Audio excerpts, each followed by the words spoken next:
Hey everyone, Sean Frangella here with a new After Effects video about my top 5 tips for working with 3D cameras inside of After Effects. So in After Effects, working with cameras is one of the most powerful things you can do because you can mimic camera movement and animation like you could in real life, as well as adjust camera properties and mimic things like depth of field and focal length, as well as do a couple things that would be really difficult to pull off in live action production because we're working with computers, so we can link some stuff together in really clever ways and control things in ways that would be really difficult or expensive to pull off in live action production. So let's get started with the list. Camera tip number 1, changing our default focal length. So here I have this scene with some text and a couple of lights set up in 3D, and if I delete the camera, this is basically what we're looking at head on.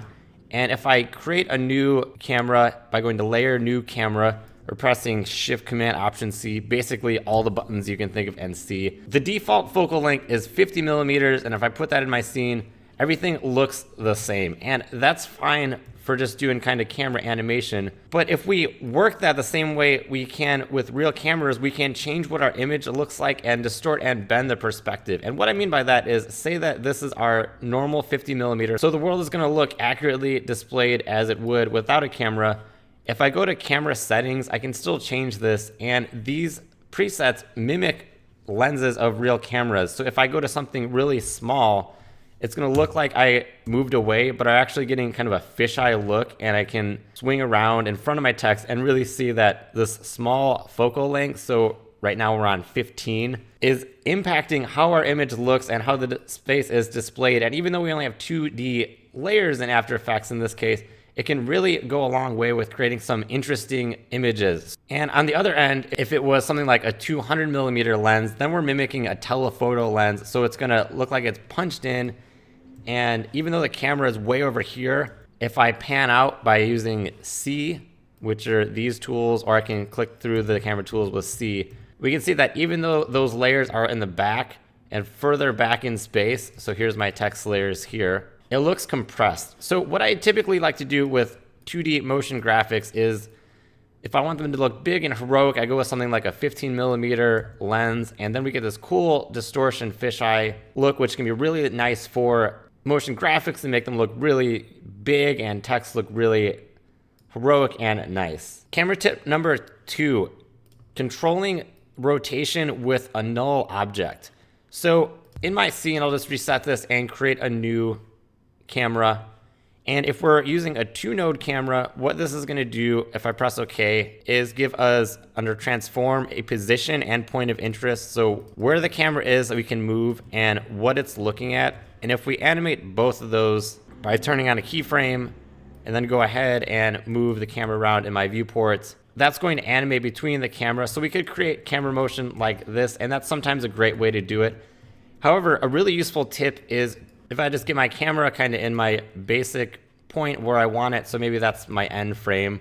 Say that this is our end position, so we'll put keyframes, and we want to start the camera over here and have it looking at the text. So we could do those keyframes and then grab our Bezier curves down here and kind of roughly animate this.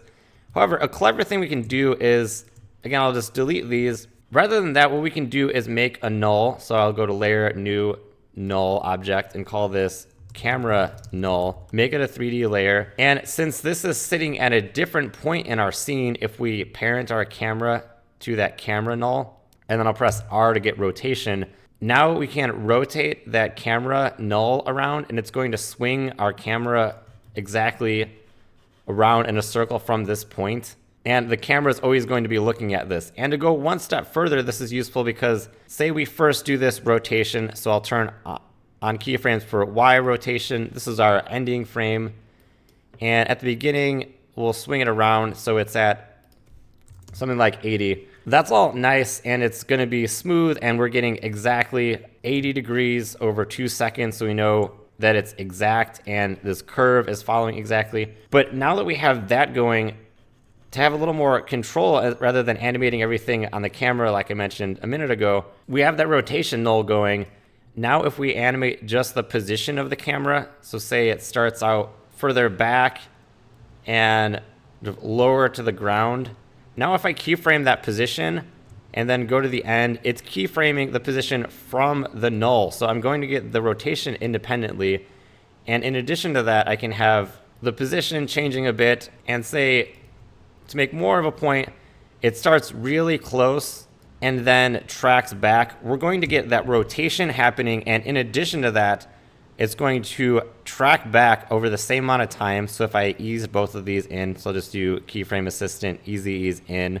Now we get that rotation, and at the same time, this camera is pulling back and tracking back while always maintaining the direction of pointing at that null. So this would be kind of a pain in the ass to pull off of just animating everything on the camera. And you could do it, but the benefit of this is we know that this is exact. It's going exactly back in space, and we get this perfect 80 or 90 degree arc, whatever we wanted to set it at, and we can create smooth camera motion. Number 3, cutting between multiple cameras in one composition. So we just built this nice camera on this null, but say we just want to have it cut to this one at this point. So let's say at 1 second 15, this is kind of our wide shot. And instead of that, we want a different camera that just kind of pulls close to the letters for a couple seconds. What we can do is have multiple cameras with all sorts of different properties in our shot and cut between them by changing the in and out point of our camera and keeping it on active camera. So if I change this to camera 1, it's always going to look from camera 1. But if I have it on active camera and stagger the in and out points, it's going to change that camera view as soon as it gets to that. So what I could do is have this one be our wide shot. And then I'm just going to make a new camera, layer, new camera, 15 again. And now for this one, let's say it's above the letters, close up, and just kind of rotating down. So it looks like there's a very clear cut and change. So what I can do is, again, I'll just pull this original camera out. So on this new camera, I could put it in a null, but I'll just press P and Shift A to get point of interest and position. And again, if I turn both of those on, and then I'll go ahead 2 seconds with Shift page down, I can reposition and reorient the camera in my viewport, and it's going to update that. So now I have this little motion, and then I'm going to end that camera with Option right bracket for my out point on that keyframe. I can zoom in to make sure it cuts exactly. And then it's going to automatically cut, because it's an active camera, to the next camera. So if I pull this camera in, that's my B camera. Now I can cut from this camera to my wide shot. So now I have kind of slow rotation on the top of the text, and then we cut to our wide shot. And you could have more cameras. You could have different cameras with different focal lengths and different depth of field, and not have to worry about having different compositions and just cutting between different cameras while filming the same action. Number 4, creating roving keyframes for position. So everything that we've talked about so far is just a beginning and end point. There's only an A and a B point of this camera where it starts moving and then it ends. But camera motion can get a little more complicated. So say that I'll delete both of these cameras again, and I'll do layer, new camera. 15 is fine. Say that this is a more complex kind of crane motion idea. And we'll just do this with position and anchor. So I'll already break my own rules with trying to keep things clean with nulls. But say that this is kind of this long shot that starts here close to the letters. So at 0, I'll keyframe position and anchor point, and then press C to cycle through my camera shortcuts, pull back so we get to here. And it's important to note, if you're moving this around, it's only going to update keyframes if you change the position and point of interest. As you can see, it didn't make one, and I'm going to want to make sure I click that just in case I then make a third one and this isn't there. So say that I didn't do that and now I have this one. It's actually not going to save where that point of interest was because I didn't change it until that third keyframe. So again, if you just want to make sure that you're always getting what you see, make sure your keyframe position and point of interest, even if it doesn't add it itself. So anyway, we have position A and then position B, and then at 3 seconds, let's say camera kind of moves to the top a bit, and then at say 7 seconds, we get to our end motion. So what's going to happen is, first of all, since we have it swinging around and we're dealing with position now, we have position keyframes and by default Bezier curves. So this is our whole move, which we can adjust and shift around. And the speed that this happens, even though it's one continuous move, is impacted by where these keyframes are and the type of keyframes and easing that's on those.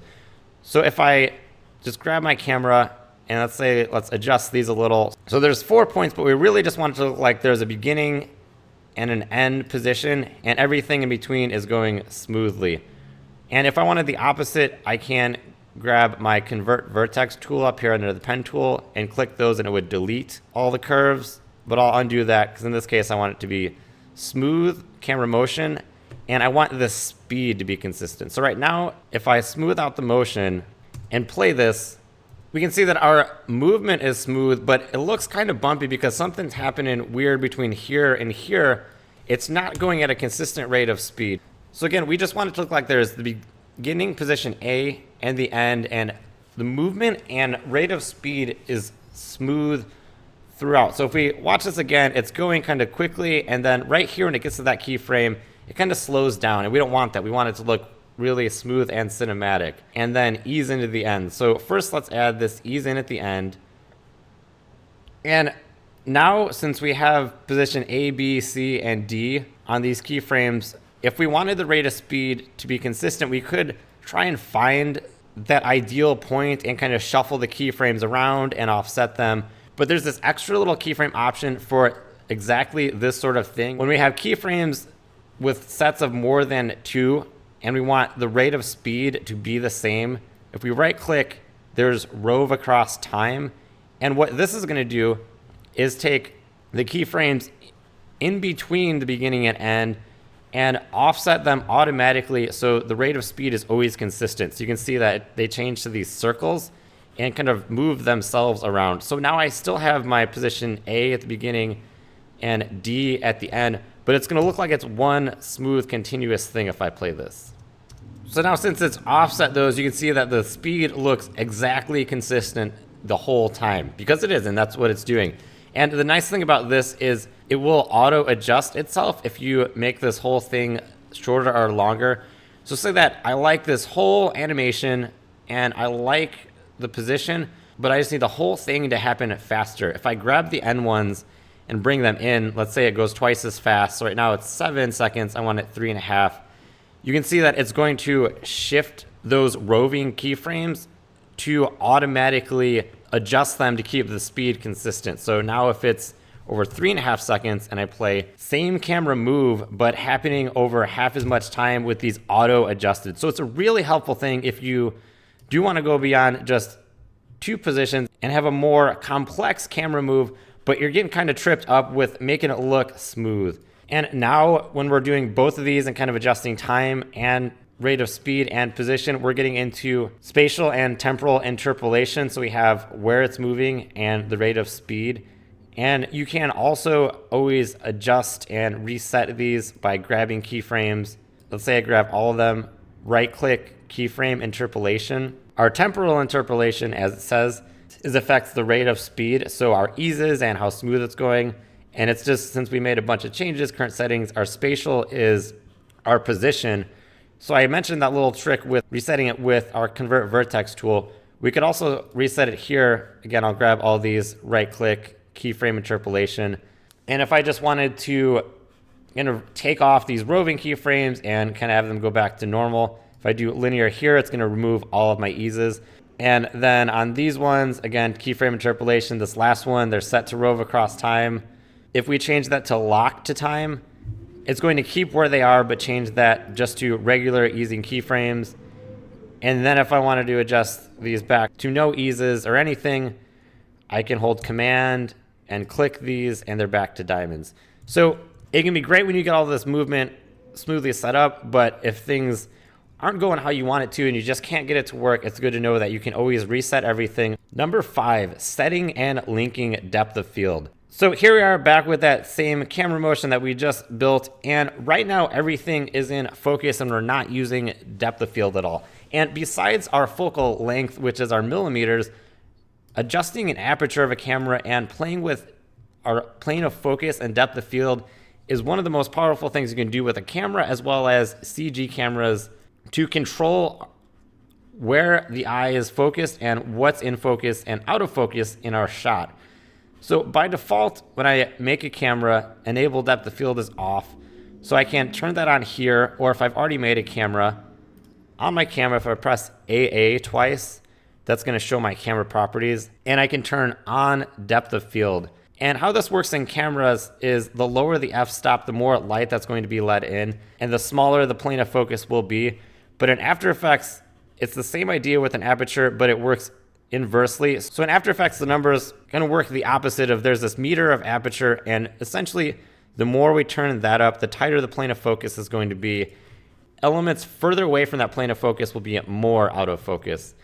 And if I zoom out on my top here, after I enable depth of field, you can see that there's another line that kind of is sitting on the same spot, and that's our focus distance.